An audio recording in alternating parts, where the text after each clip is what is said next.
ഇതാണ് എരുമേലിയിലെ പുത്തൻ വീട്. വാവര് പള്ളിയുടെ തൊട്ടടുത്തുള്ള ശ്രീ പേട്ട ധർമ്മശാസ്ത്ര ക്ഷേത്രമെന്ന കൊച്ചമ്പലം ഈ പുത്തൻ വീടെന്ന തറവാടിൻ്റെതായിരുന്നു.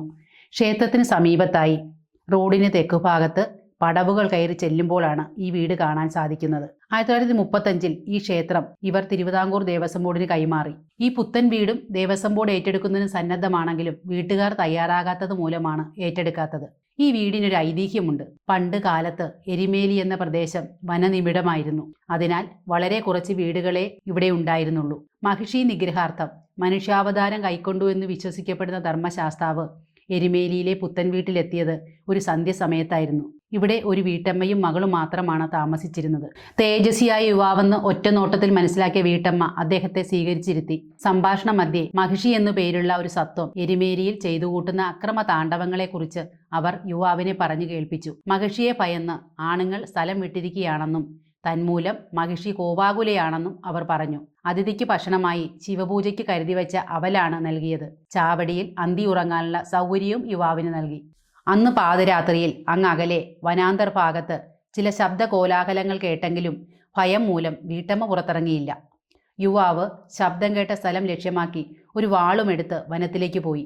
മഹിഷിയുടെ അവസാന രാത്രി അന്നായിരുന്നു. നേരം വെളുക്കാറായപ്പോൾ പുറത്തു വന്ന വീട്ടമ്മ ആദ്യം അന്വേഷിച്ചത് യുവാവിന് എന്തെങ്കിലും പറ്റിയോ എന്നായിരുന്നു. എന്നാൽ അദ്ദേഹത്തെ അവിടെ എങ്ങും കണ്ടില്ല. ചോര പുരണ്ട ഒരു വാൾ ഉമ്മറപ്പടിയിൽ ചാരി വെച്ചിട്ടുണ്ട്. മഹിഷി നിഗ്രഹം നടത്തി അദ്ദേഹം അപ്രത്യക്ഷനായി.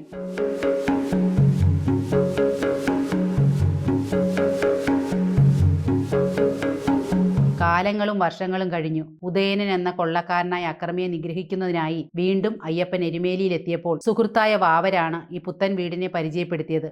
അയ്യപ്പൻ എരുമേലിയിലുള്ളപ്പോൾ സമയം ചെലവഴിച്ചത് ഈ പുത്തൻ വീട്ടിലായിരുന്നു. ഈ വീട്ടുകാരുടെ അയ്യപ്പ വാവർ ബന്ധത്തെക്കുറിച്ച് പന്തളത്ത് രാജാവിന് ഉത്തമ ബോധ്യം ഉണ്ടായിരുന്നതിന്റെ അടിസ്ഥാനത്തിലാണ് ശബരിമലയിൽ അയ്യപ്പ പ്രതിഷ്ഠ നടത്തിയ അവസരത്തിൽ നായാട്ടുവിളി എന്ന ചടങ്ങ് നടത്തുന്നതിനുള്ള അനുമതി ഈ തറവാട്ടുകാർക്ക് നൽകിയത്. കാട്ടുമൃഗങ്ങളിൽ നിന്നും രക്ഷ നേടാൻ 6 അടി ഉയരത്തിലാണ് ഈ വീടിന്റെ തറ നിർമ്മിച്ചിരിക്കുന്നത്. ഉള്ളിലുള്ളവരെ പുറത്ത് കാണാത്ത വിധം ഇറമ്പടി താഴ്ത്തി കെട്ടിയിരിക്കുന്നു. കാട്ടാനകളിൽ നിന്നും രക്ഷ നേടാനാണ് ഇങ്ങനെ ചെയ്തിരിക്കുന്നത്. പഴയ വീടുകളുടെ മാതൃകയിൽ അറയും നിരയുമുള്ള രൂപത്തിലാണ് നിർമ്മിച്ചിരിക്കുന്നത്. അറയിൽ അയ്യപ്പന്റെ ഫോട്ടോയും ഒരു വാളും കത്തിച്ചു വെച്ച നിലവിളക്കും കാണാൻ സാധിച്ചു. ഇളം തിണ്ണ ഇപ്പോഴും ചാണകം മെഴുകി വൃത്തിയാക്കിയിരിക്കുന്നു. ആദ്യം നൻപുല്ലു മേഞ്ഞ വീടായിരുന്നെങ്കിലും പിന്നീട് മേൽക്കൂട് ഓലമേഞ്ഞു. ഇപ്പോൾ ഷീറ്റിട്ട് പുതുക്കിയിട്ടുണ്ട്. മധുരയിൽ നിന്ന് കുടിയേറിയ ആൾക്കാരാണ് ഈ പുത്തൻ വീട്ടുകാർ. ഇന്ത്യ ഗവൺമെന്റിന്റെ ആർക്കിയോളജി വകുപ്പ് പരിശോധിച്ചപ്പോൾ ഈ വീടിന് 700 വർഷത്തെ പഴക്കമുള്ളതായി ശ്രീ ഹരിഹര ചരിത്രം എന്ന ഗ്രന്ഥത്തിൽ പറയുന്നുണ്ട്. 2011 ജൂലൈ 18 ഈ വീട് തീപിടിച്ച് ഭിത്തിയും ആരൂഢവും കത്തിപ്പോയെങ്കിലും വാളിരിക്കുന്ന മുറിക്ക് യാതൊരു കേടുപാടും സംഭവിച്ചിട്ടില്ല.